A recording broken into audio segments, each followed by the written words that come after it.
master keenya keessa gallee bakka kana tuyna ergasiis ammas 16.9 kana tuyne background ni filanna fakkeenyaaf tokkocha kana filadhee haala isinitti agarsiisaa jechuudha. erga kana gooneen booda kana gara greenitti adeebifna right jennaani ergasii layer kenna dhayne handwriting ka jedhu kana tuyne bakka kana ni argitu jedhee yaada kanarratti ni deeffannaa ergasii isa kana akkanatti ni murraa jechuudha. haala kanaan hanga barreeffama keenyaaf barbaannu san erga akkana muranneen booda isa kana irratti barreessin isinitti agarsiisa. isa kanas ammas haala kanaan akkanatti as ni dheeressina jechuudha kanaa wajjin ergasii right goone ammas layer keenya dhayne text ka jedhu kana ni dhayna text irratti wanta barbaannisan ni barreessina jechuudha. viidiyoo irratti haala viidiyoo waliin deemu waliin wanta viidiyoo sun jedhu ta'ee mata duree ijoo barbaannisan ni barreessina. fakkeenyaaf amma meeyanii barreessisnitti agarsiisu maqaa yuutuubii kiyyaa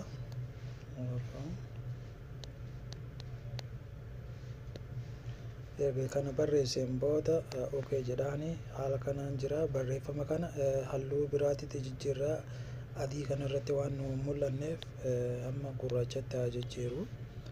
erga haala kanaan jijjiirreen booda ammas bakka kana tuyne foontii isaanii jijjiiranna foontii haala ka barbaanne irratti jechuudha. fakkeenyaaf kana irratti jijjiire ergasii akkana godhe jechuudha asirra kaaya jechuudha. erga asirra kaayeen booda isa kana garanatti as butee haala kanaan jechuudha. erga garana as buteen booda bakka qulfii kana ni argitu jedhee yaada bakka qulfii kana tuqee isa kana akkanatti as harkisee asirraa jechuudha bakka qaccee barreeffama kanaa irraa garanatti kana akkanatti as harkifna haga dhumaatitti jechuudha. haga inni achi dhumatutti soo keessaan baafne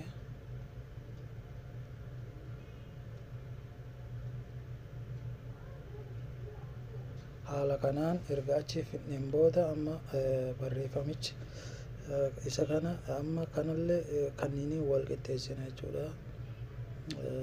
yoo qixxeessullee baattan haala ariitii isaa isiniif dabala. haala kanaan barreeffamichi deemaa jira jechuudha. viidiyoo irratti barreeffamni kun garanatti dhumataa deemaa jechuudha. amma barreeffama kana ka biraa barreessuu yoo barbaanne ganaa lamuu hin barreessinu isuma kana yeroo takka gattuune tuqaa 3 kana ni tuyna tuqaa 3 kana erga tuyneen booda duplicate bakka jettu kana tuyne barreeffama kana lama goone jechuudha. ergasii barreeffama kana erga lama gooneen booda isa lammaffaa irra jiru kana haala kanaan akkanatti xiqqoo irraa as harkifne yoo jennu barreeffamni kun haalaallu wajjin haala kanaan dhufa jechuudha. ergasii isa lammaffaarra jiru kana waan biraa gochuu yoo barbaanne bakka kana tuyne bakka taayipii kana tuyne isa kana akkanatti irraa hine fakkeenyaaf nama waan barbaadan jettanii barreeffattu yaada keessa ka biraa itti dabaluu yoo barbaanne barreeffama kana yeroo takka hawwattuune tuqaa 3 kana tuyna duplicate bakka jettu kana erga tuyneen booda haala kanaan barreeffamni kun lama ta'ee innummaan tokkochi lama ta'ee mul'ata.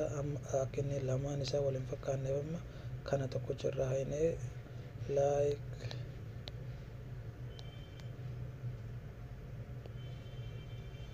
and subscribe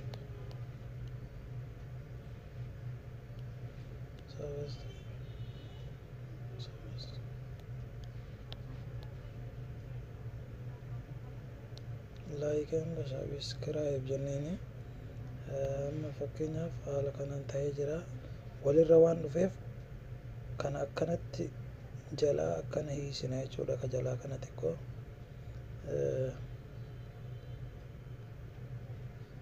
haala kanaan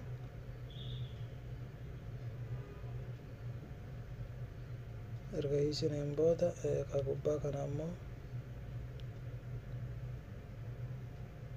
hanguma isa irraa garan as bunne san kaan jalaa achi bunnaa jechuudha mee waliin haa ilaallu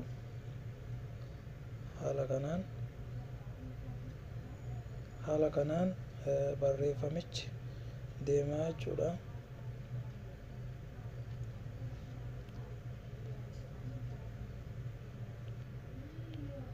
haala kanaan itti fayyadamaa isiniin jedha barnoota biraan hanga walitti deebinutti nagaatti